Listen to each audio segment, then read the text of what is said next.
He's not actually in the bath properly. To get the full benefit, your entire body needs to be under the water, all the way up to, ideally up to your neck. So he's like half his legs out, his neck's not really in it. So if you're doing this, what's going on guys? Today we're gonna be looking at this video from GCN called How to Adapt to Cycling in Hot Conditions. It's a very good video. They cover a lot of good points. This is something I've struggled with a lot personally in the past few years, is acclimating to the heat, something I chat to my riders that I coach about a lot. I'm gonna give my thoughts and insights to provide a little bit more context and information as we go throughout the video. Sun on our backs, I mean, that is cycling nirvana, am I right? The thing is, heaven can quickly turn to hell, especially when we're not used to those hot conditions. So in this video, I'm gonna share with you all some tips on how to adapt to riding in the heat, so you don't end up sweating like a turkey at Christmas. Yeah, so I think we've all experienced that. Maybe coming out of winter, you get that really odd spring hot day where you might hit it might be randomly 30 degrees Celsius, and you go out, your heart rate goes through the roof, you can't put out any power, you feel like shit, it's really difficult to ride in those conditions. You know, that's the feeling, but what sort of numbers are we looking at in terms of if you're exercising the heat with no acclimation versus after like an acclimation protocol, what sort of improvement can you see? And you're looking at anywhere from 10 to 15%. It's a lot. These aren't little marginal gains. So if you take someone coming out of winter, test them in hot conditions, their threshold might be 300 watts. 3 weeks later, if they do a full acclimation protocol properly, what sort of improvement could they see in those same conditions? Even if it's like a 15% improvement, that's 45 watts. They could go from 300 watt FTP in the heat to a 345 watt FTP in the heat. And that's not from fitness improvements. It's the same fitness. They're just able to express their fitness better because they've acclimated to the heat. So these aren't little marginal gains. The gains you can get here from acclimating to the heat when you're exercising in hot conditions is massive. Riding in the heat, your muscles tire faster, and what once seemed like an easy ride can feel a lot more challenging. But your body does make physiological adaptations over time, somewhere between 10 to 14 days, to reduce that stress and make those rides feel a lot easier.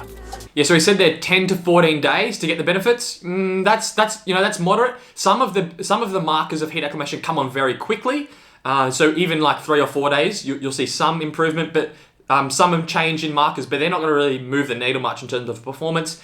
10 to 14 days, I think, is moderate. Most of the research is looking at, for full acclimation, you're looking at 3 weeks. Even probably for most of you watching this video who aren't doing a specific heat acclimation protocol, it's probably going to be more like 3 or 4 weeks because you're not going to be getting some heat exposure every day for most of you. So, 10 to 14 days I think is a little bit short. I would say 3 to 4 weeks for most of you. All right, so he's going to go through all the different adaptations that your body makes. For this video, not really that important, but let's get on to the practical side here. So we'll skip to the first one, which is hot baths. First up, have a bath. A really, really hot one to be precise, making sure the temperature is at 40 degrees Celsius. Fully immerse yourself for 10 minutes to begin with. Make sure to keep sipping on fluids and do not overdo it to begin with. 40 degrees Celsius doesn't sound much, but first time in and you'll feel it afterwards. Do this every day and gradually increase the time you spend in the bath over a period of 2 to 3 weeks, building up to 30 minutes in one session in total. Okay, a couple of things there. So he said their time span of doing the hot water baths, 2 to 3 weeks. I agree with that, that's good. The temperature, what did he say, 40 degrees, good. So this is a pretty well researched area, hot water immersion is what it's called in science. A couple of things here. He's not actually in the bath properly. To get the full benefit, your entire body needs to be under the water, all the way up to, ideally up to your neck. So he's like half his legs out, his neck's not really in it. So if you're doing this, you really need to have a deep bath so you can get your entire body in it. Other thing with this is to get the best benefits, you should be doing it directly after exercise. So straight after you get off the bike. That's obviously quite difficult because you have to let the bath, unless your partner can fill the bath for you. It's going to be quite practically, that's why I don't really like the hot water baths, because it can be quite difficult to implement. But yeah, ideally try and do most of these if you can, as soon after you finish a ride as possible. Now, how do you maintain that temperature? What you'll probably have to do is you fill the bath, let's say you get it to 40 degrees, the temperature will drop obviously, and it can drop quite quickly. So then you have to put the hot water tap all the way to hot, and then top up as you're sitting in there. When the temperature starts to drop, just let the extremely hot water top up on and off as throughout the time period goes on to keep that temperature stable. Anything else here I'd mention? Not much. I mean, that's why I prefer the sauna tent. I did a whole video on the sauna tent. To me, the sauna tent kills hot water. The hot water bath, just from a practical point of view, it's just way easier just to hop in the sauna and you get the temperature steady. If you can find a sauna tent, I think that's a more practical, easier approach that will have the same benefit. Riding the static trainer is another brilliant way to adapt to the heat when you're possibly in a colder country and you can't access any rides in the heat until you move to your destination. Something I really employed myself actually when I was racing. So what I do, I try and do 3 key sessions during the week on a static trainer, preferably in a hot room without the fan on. Try and do kind of a maximum of an hour where I was really sweating, really doing some quite intense efforts. I would recommend making sure you drink during these sessions. Okay, so he's talked about there, so he's saying in the lead up to key races, he would do 3 key sessions a week on the trainer. I like this. So this is called active heat acclimation, where you're doing, you're exercising in the heat to get the heat exposure. Now, what am I disagreeing here on? I would say don't do your key sessions on the trainer because your power is going to be way lower. If you're doing these static trainers without a fan on for a heat benefit, that is not for a... Don't think of it as a training benefit. These are heat exposures. Keep your key sessions, your intense sessions separate. Otherwise, what will happen is, in this case, if you're doing all your important on-bike sessions on the trainer without a fan on, you're going to lose fitness over a couple of weeks because you're not going to be able to put out as much power. So you're better off doing your intense sessions on the road or, in cooler conditions, and then treating these trainer sessions as heat exposures. All you're trying to do is get your core temperature up and then maintain it at a semi sort of uncomfortable range in terms of how painful it is. So I would say get on the trainer, as soon as you get on, do a few short efforts, maybe 1, 2, 3 minutes long at a higher power just to get your core temperature up.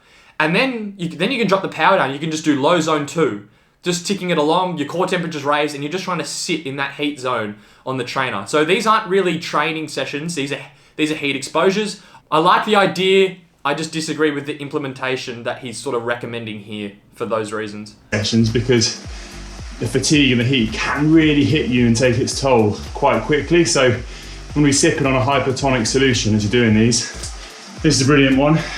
Isocarb 2-to-1, 1 scoop in a 500ml bottle, and that's perfect to keep you hydrated because these sessions take their toll, and if you get it wrong, you can get off them and have quite a big headache, feel really dehydrated and a bit dizzy actually, so do be careful when you're attempting these. But yeah, so good point there. You need to be getting your electrolytes and fluids in. I think that's pretty obvious. You're going to be pissing sweat in these trainer sessions. Like, it is disgusting. So it's pretty obvious you need to rehydrate there. The other thing I would say on this is you can mix passive and active heat acclimation. So you could do one day, do your hot water baths. The next day, do your indoor trainer ride without the fans on, so the active heat exposure. And you can alternate those in a protocol.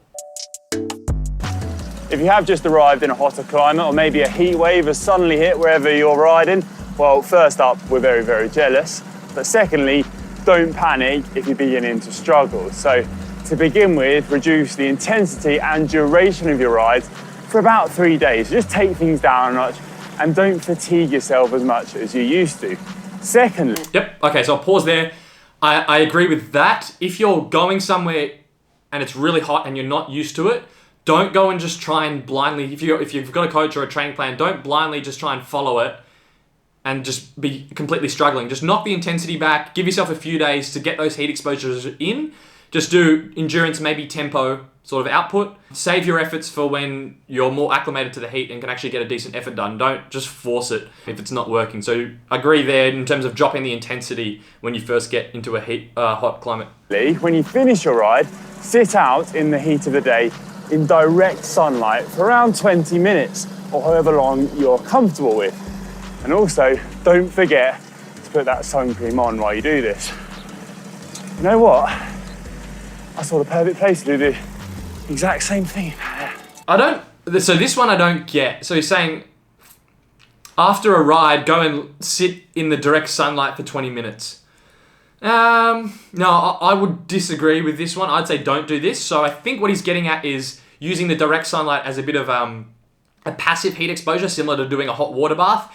To me, I don't agree. I wouldn't do this. So once you've gotten a heat exposure, let's say you're going out for a ride in the heat, in the sun, your core temperature's been raised for a couple of hours, you've gotten the heat exposure. The stimulus for heat adaptation is already going to be there. Once you finish your ride, just end it. You can cool off, go and relax and recover. Sitting out in the sun, first, is probably not going to get your core temperature up high enough to have a benefit. And you've already gotten the stimulus anyway. So I would disagree with this one.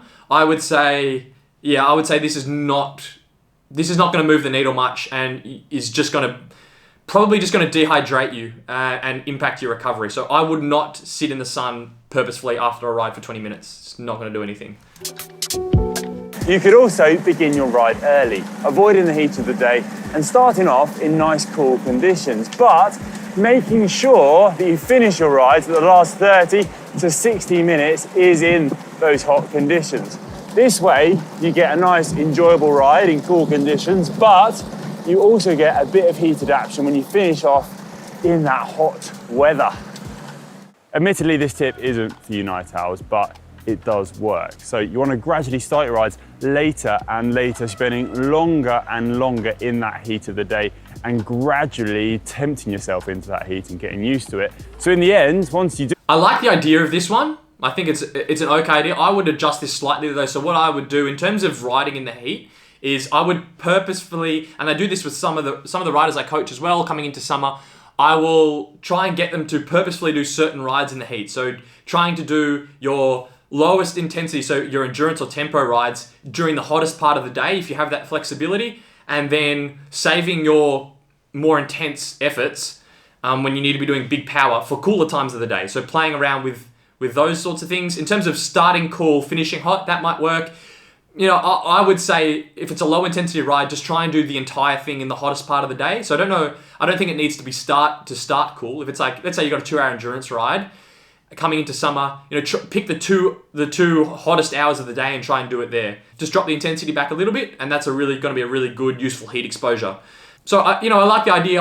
That's the little change I'd make to that. But overall, that's the end of the video. That's the tips there. Overall, a really good video and something that I'm glad that they're talking about. It's very important. But, hopefully my little tips there made it a little bit more practical and gave some further insights. So thanks for watching this video, and I'll catch you in the next one.